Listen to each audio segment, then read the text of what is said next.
The David Pakman Show at davidpakman.com. We've talked about this race that's happening in Texas where Democrat Beto O'Rourke has won his primary. Actually, has he won the primary? Yes, He did win. That was an early primary in Texas, yeah. He is now facing incumbent Republican Senator Ted Cruz, one of the worst ideologues in the Senate, in the general Senate election.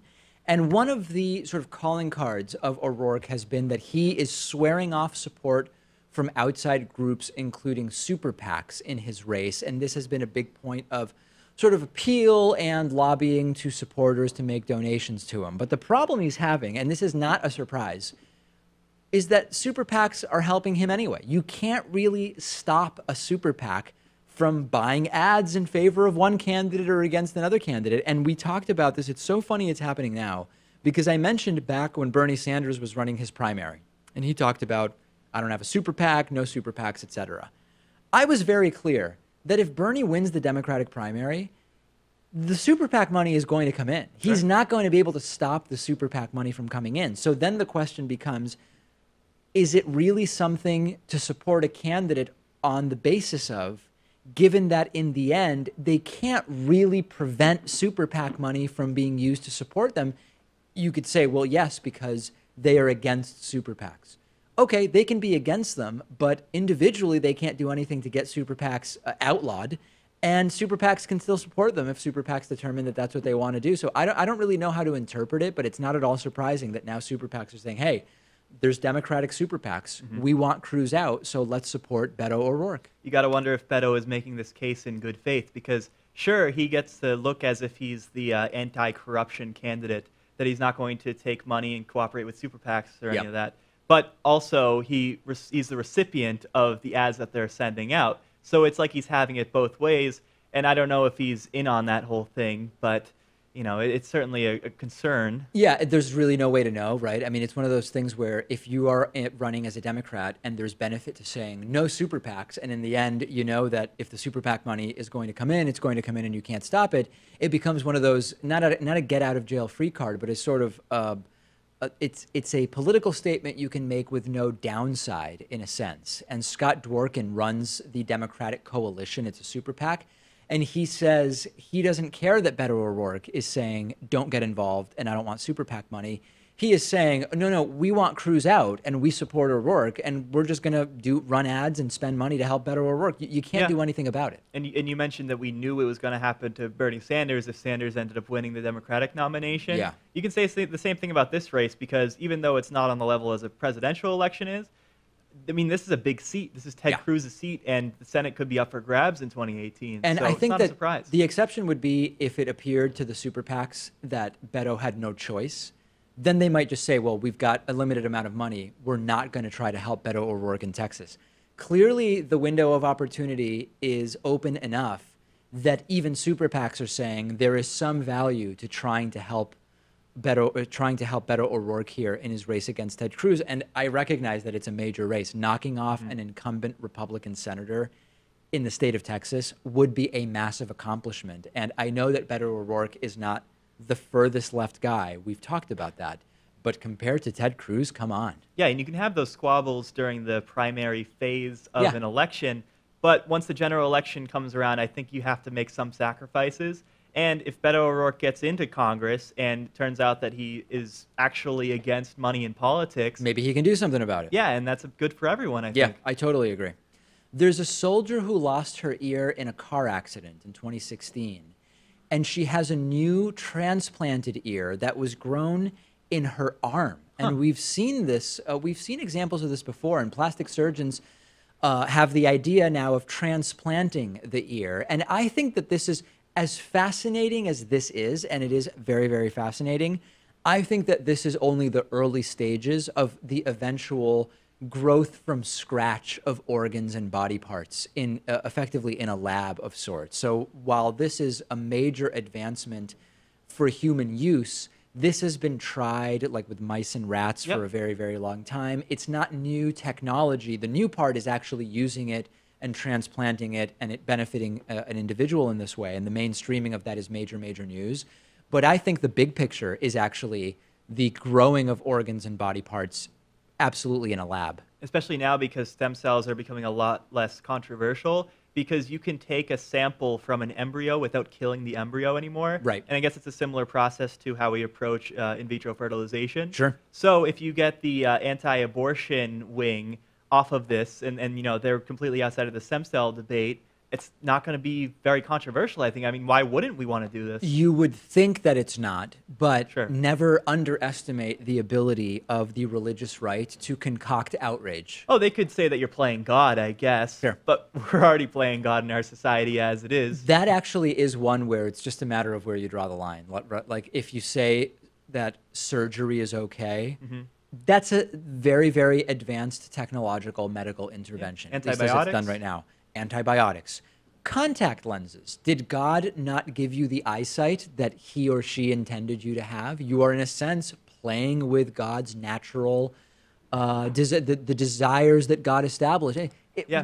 When you draw, once you get into shades of gray, it's just a matter of where you draw the Well, line. I think we can convince the religious community that God gave us the science to improve our own lives. In the right? same way that he planted fossils for us to find and believe that the Earth is 3.8 billion years old or whatever. Sure. Yeah. Who believes that? The largest supplier of law enforcement body cameras is now looking at pairing the cameras with some artificial intelligence capabilities, including real-time face recognition. The way this would work is the police body cameras that would be worn by police officers would be able to, in real time, identify via facial recognition the people that police are dealing with. The technology seems to be very, very rapidly approaching. The concerns are mostly ethical and legal. Ethical in the sense of, well, what is the, well, really, it's the legality. It's really kind of one. I don't know that it's even separate between ethics and legality here. It's more just the question of, is there not, if you don't have to provide identification to police at any time for no reason at all, then is there a legal issue with police being able to identify you merely by pointing a camera at your face? And that is the sort of issue that privacy advocates and others are raising here, which is if police don't have a right to identify you at any time, then is there not a legal concern if they have technology that allows them to do that? Do the police have the right to identify you at any time? I know, like, whenever Yeah. you're involved in a scuffle or you're a witness to something, they want to see an ID from you just to validate your identity, I guess. Yeah. And it doesn't seem like that would be against the Fourth Amendment, right? I mean, that's not searching or seizing your property. Sure. I think the question is not in those situations. It's if you're just walking down the street, you're not suspected of any crime, you're not believed to have been a witness to a crime, right? There's just, and the police comes up to you and says, I need to see your ID. You're not entering a place where there's an age limit, for example, you're just on the sidewalk. Do you have to provide ID in those situations? And I don't know the answer as it is currently written. I know that there are different opinions of this at the federal level and at different state levels. Yeah. And it is a topic of much discussion, much like a lot of the Border Patrol checkpoints. What do you and don't you have to provide or say in those situations, and how those differ from, for example, sobriety checkpoints that police will sometimes do. So this is going to be challenged. But aside from that, do you have a problem with this? I would have to think it over. I mean, I would have to think about the individual cases where this could be a concern. Yeah. I think it's certainly possible that 10, 20 years down the line, every cop in the country will have like Google goggles, and combined with like an artificial intelligence camera that they Yeah. have on their body, they'll just be able to walk around and identify people on the spot just by looking at them, pull up information about if they have outstanding warrants. That I think could be useful to them. Yeah. And, you know, just get like a criminal history of people. And that would be a problem too, I guess, because you're supposed to treat everyone equally under the law. And Yeah. assuming that they've done their time and are now out of prison, Sure. you should handle a situation just the same as you would someone with a clean record. Here's the problem, and a lot of this isn't about what it would allow police to do. A lot of this stuff they could already do, but it's a lot of work. So here's one example. If police want to crack down on protests, for example, they could say, let's target the habitual protesters. Those seem to be the individuals that really catalyze people to go and protest. We don't want people to protest because it's a pain in the ass and we don't want to deal with it. You could then start using facial recognition software, not even police body camera mounted, but they could be public cameras in some way, to start going over large swaths of protesters that have assembled and start building a database of who is attending most of these protests or many protests. And over time, you start seeing, hey, okay, we've just ran our camera over. Here's 50 people where this is their 15th protest. Let's keep a closer eye on them. Let's target them because these really seem to be the ringleaders or the people that we most want to suppress or whatever. You can do that now by looking through individually images of protest, but it's a hell of a lot of work. Cameras that can identify individuals in a crowd can speed up the use of that information and make it really easy for police to target habitual protesters, for example, right? That's the type of thing that would be a concern. You know, and depending on their level of activism, some protesters are willing to get jailed for their cause. Like maybe they'll get arrested for civil disobedience, going where they shouldn't. Right. Maybe going outside of those free speech zones that we apparently have in this country now. Yeah. So that would make them a target too. If you can just easily pull up information about them, absolutely that would be a good resource for the police officers, according to them. The other counter would be that if we know that there are certain crimes for which minorities are disproportionately targeted, prosecuted, and convicted. By that very nature, imagine that, and so a lot of those are drug crimes. Right. Imagine that you have, I don't know, a music festival, and you're using the AI face identification stuff for crowd control to anticipate problems or something like that. And one of the things you're looking for, as you mentioned, if people who have been previously in trouble. If you are more likely to be disproportionately targeted for drug crimes if you are not white, then any algorithm which is looking for people who have already had problems with the law is going to disproportionately put the focus, once again, on minorities, even if it's just a crowd of people at a music festival.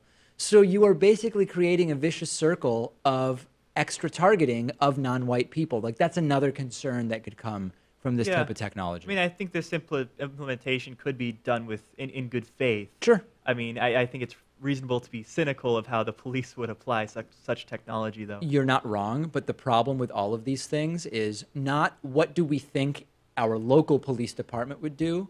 It's what would police be legally able to do if they had this technology. It's sort of like when you're told, listen, here's the contract you have to sign, but we're not really going to do a lot of the stuff that the contract says. What matters is what does the contract allow you to do, not what do I think you have an interest in doing right now. And I think that should make us concerned about this, although I do think that it's very, very interesting technology. That's it for today. We've got a great week. Next week, wait, is next week? No, it's following we've got two full weeks, and then we've got the Memorial Day holiday. Yeah, so full week this week, for sure. The David Pakman Show at davidpakman.com.